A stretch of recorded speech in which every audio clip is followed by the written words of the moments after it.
हमको गर्व है, हमको आज गर्व है पवन सिंह जी पे, जिन्होंने कम से कम भोजपुरी को बॉलीवुड तक ले गए। मैं उनको सादर सादर सादर अभिनंदन करता हूं और दिल से उनको धन्यवाद देता हूं कि हम लोग के लिए एज ए बड़े भाई बन के वो रास्ता बनाते हैं। आज बॉलीवुड में बबुनी तेरे रंग के लिए मैं और मेरे पूरे टीम की तरफ से बधाई है उनको। बोलो चापलूसो, जवाब दो मुझे।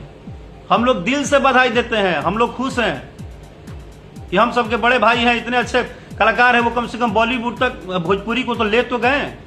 पहली बार बॉलीवुड कोई सॉन्ग तो आ रहा है, इस बात की हमें खुशी है।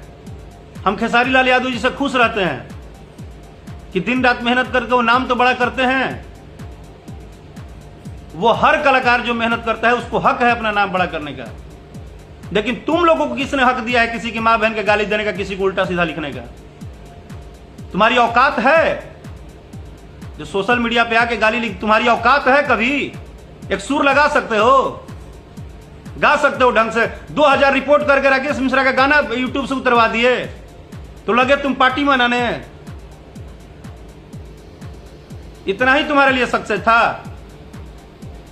यही तुम सक्सेस करते हो? तुम लोग राकेश मिश्रा जैसे कम से कम लाखों कलाकारों का जीवन बर्बाद करने में लगे हो। जो छोटा छोटा टीम बना के बैठे हो ना,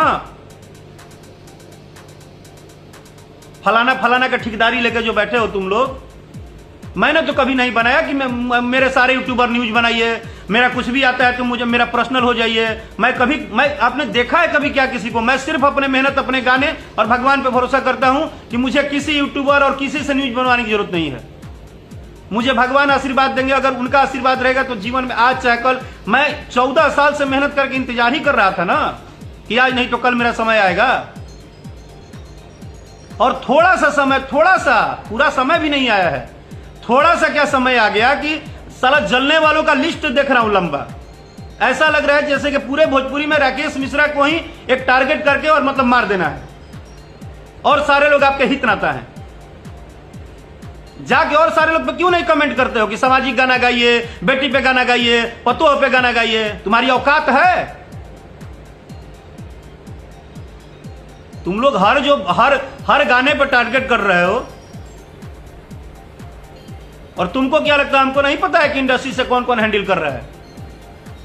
14 साल मैं घास नहीं काटा हूं बेटा भोजपुरी इंडस्ट्री में। मुझे सब पता है कि कौन कहां से टारगेट कर रहा है, कौन कहां से राकेश मिश्रा के पीछे रिपोर्ट करवा रहा है, कौन राकेश मिश्रा को बर्बाद करने के लिए पूरी टीम की ताकत लगा दी, हमको सब पता है। लेकिन जानते हो क्यों चुप रहते हैं? क्योंकि हमारे नाम पे ना कलाकार लिखा हुआ है, और कलाकार का मतलब होता है कोई जैसे उसके माँ बाप है ही नहीं। तुम लोग कलाकार का मतलब जानते हो कि बिना माँ बाप के टूअर टापर, जिसको गाली दे दो, जब मन करे मार दो, जब मन करे चिल्ला दो, जब मन करे उसको टारगेट करो, जब मन करे उसके गाने को रिपोर्ट कर दो। कौन से इंडस्ट्री के इतिहास में लिखा है कि अगर यहां पे 2, 3 स्टार, 4 स्टार है तो यहां पे और आगे आने वाले भविष्य में कोई स्टार नहीं बनेगा? कौन से कुंडली में लिखा है? हमको बताओ तो जरा। अगर हिंदी इंडस्ट्री में सलमान खान है तो वहां पे शाहिद कपूर भी हैं, वहां पे अर्जुन कपूर भी हैं, वहां पे वरुण धवन भी हैं। साला तुम लोग 10 को चमचे मिलके इंडस्ट्री को दिन प्रतिदिन बांट रहे हो और अपने को दादा समझते हो। तुमको लगता है कि तुमने बहुत बड़ा तोप मार दिया। अगर म्यूजिक वाइड कंपनी से गाना आ ही गया, उसका रजाजाई ना बहरिया हिट हुआ तो हिट हुआ था तो म्यूजिक वाइड ने आपसे खाना मांगा था क्या? अगर आज कुंवारे से पवित्र बानी गाना रिलीज ही हो गया तो तुमसे राकेश मिश्रा खाना नहीं ना मांगने जाते थे कि राकेश मिश्रा को जैसे ही 4 घंटे में देखा कि 4 लाख व्यूज पार हो गया तो तुमने रिपोर्ट पूरा मार के एकदम सब कुछ करके यूट्यूब से उतरवा के और उसके बाद पार्टी मना रहे हो तुम लोग। एक बात जान लेना बेटा, सोशल मीडिया पे बोल रहा हूं, जितना टॉर्चर करना है आप लोग करो। सच है कि मैं भी इंसान हूं। अगर जिस दिन बर्दाश्त नहीं हुआ, और अगर बर्दाश्त नहीं करने के बाद जब लास्ट ऑप्शन लग जाएगा कि अब मुझे मरना ही है, तो एक बात और कान खोल कर सुन लो,